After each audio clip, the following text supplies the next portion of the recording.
UP में चल रहे त्रिस्तरीय पंचायत चुनाव को लेकर एक बड़ी खबर आई है, जहां यूपी के जनपद उन्नाव में हिलौली ब्लॉक क्षेत्र के अंतर्गत आने वाली ग्राम सभा मवई में प्रधानी को लेकर सत्ता पक्ष ने कई खेल खेले, जिसमें जीत हासिल करने के बाद भी जियालाल लोधी को नहीं मिल रहा था जीत का सर्टिफिकेट। समाजवादी पार्टी के पूर्व विधायक उदयराज यादव ने धरने पर बैठने की बात कही। वही पूर्व विधायक उदयराज यादव ने कहा कि सत्ता पक्ष के प्रयासों को नहीं होने देंगे सफल। आपको बताते चले कि जनपद में सभी मतगणना स्थलों से सुस्त रवैया रहा। हिलौली विकास खंड का, जहां पर अधिकारियों से लेकर कर्मचारियों तक सभी हाथ पर हाथ धरे मानो बैठे रहे। वहीं प्रशासन ने चुनाव आयोग के सख्त आदेशों को भी जमकर फलीता लगाया। जिस प्रकार आदेश था कि मतगणना स्थल के बाहर सख्ती से कर्फ्यू का पालन कराया जाए, लेकिन मतगणना स्थल के बाहर की अगर बात करें तो ये सभी आदेश हवाई दिखे। मतगणना स्थल के अंदर भी प्रशासन की मौजूदगी ने जमकर सोशल डिस्टेंसिंग की धज्जियां उड़ाई गई। वहीं मतगणना स्थल के बाहर भी हजारों की संख्या में लोग एकत्रित होकर जमकर आयोग के आदेशों को पलीता लगाया। तो वहीं मतगणना स्थल के बाहर का सख्त कर्फ्यू सभी चूर रहे। ऐसे में कोविड-19 के प्रोटोकॉल के नियमों का पालन कराने वाली उन्नाव पुलिस पूर्णतः विफल रही। उदयराज जी, मोराओं में जो काउंटिंग हो रही थी, क्या कारण था कि आपको यहाँ पे आना पड़ा?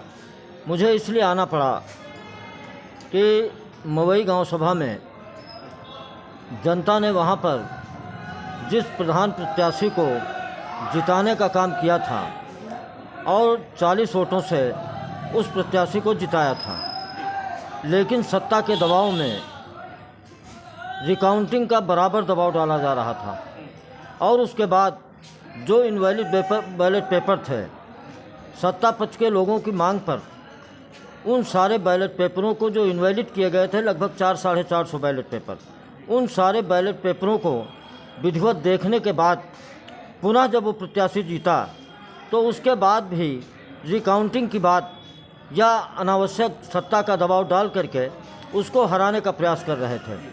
जब उसने हमसे कई बार फ़ोन से संपर्क किया तो सत्ता के दबाव में उसके साथ नाइंसाफ़ी न हो, उस व्यक्ति को न्याय मिले और जनता की जो भावना रही, जनता ने जिसको चुनाव जिताने का काम किया है, जनता की भावना को आघात न पहुंचे, इसलिए मुझे यहाँ पर आना पड़ा कि उसको जीत का प्रमाण पत्र दिया जाए, इसलिए मैं यहाँ पर आया हूँ। अच्छा, अभी आपने चूँकि बात किया है लेकिन सर्टिफिकेट अभी तक नहीं मिला है, क्या लगता है आपको? अभी अगर वो डिले करेंगे तो क्या करेगी समाजवादी? नहीं, अगर देखिए, अगर वो डिले करेंगे या उसमें आनाकानी सर्टिफिकेट देने में करेंगे तो समाजवादी पार्टी सत्ता के इशारे पर जो काम किया जा रहा है उसके खिलाफ काउंटिंग स्थल पर धरना देने का काम करेगी। कम से कम 80% ग्राम प्रधान वो समाजवादी पार्टी की मानसिकता के, या ये मान लीजिए कि जो हमसे पहले से जुड़े हुए थे उनमें 80% प्रधान हमारे समर्थक जीत करके आए हैं। इससे साफ जाहिर है कि 2022 का विधानसभा का चुनाव यहाँ से समाजवादी पार्टी निश्चित रूप से जीतेगी। उदयराज जी, इस बार समाजवादी समर्थित जो जिला पंचायत सदस्य हैं काफ़ी संख्या में जीते हैं, क्या कहेंगे आप 2022 के लिए? क्या सेमीफाइनल? देखिए, मेरी विधानसभा में और कुछ हिस्सा सदर का जोड़ करके और कुछ हिस्सा भगवंत नगर विधानसभा का जोड़ करके मेरी विधानसभा में 13 जिला पंचायत सदस्य का चुनाव हुआ है। उन 13 में 10 प्रत्याशी, जो सब कहीं 2-4 ऐसे भी थे जहां पर आपस में चुनाव लड़ रहे थे, हमने समर्थन देने का काम नहीं किया था। लेकिन जिन लोगों को समर्थन देने का काम किया था, 13 में लगभग 10 प्रत्याशी हमारे चुनाव जीत करके आए हैं। और पूरी विधानसभा के अंदर भारतीय जनता पार्टी ने जो प्रत्याशी घोषित किए थे, एक भी प्रत्याशी पूर्वा, हिलौली, असोहा और बिछिया ब्लॉक में एक भी प्रत्याशी चुनाव जीत करके नहीं आया है।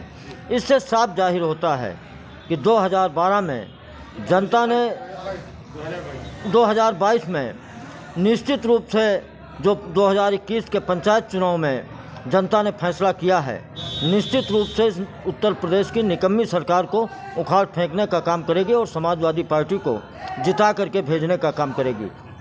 और उन्नाव से राजेश कुमार यादव की रिपोर्ट, TV1 इंडिया न्यूज़।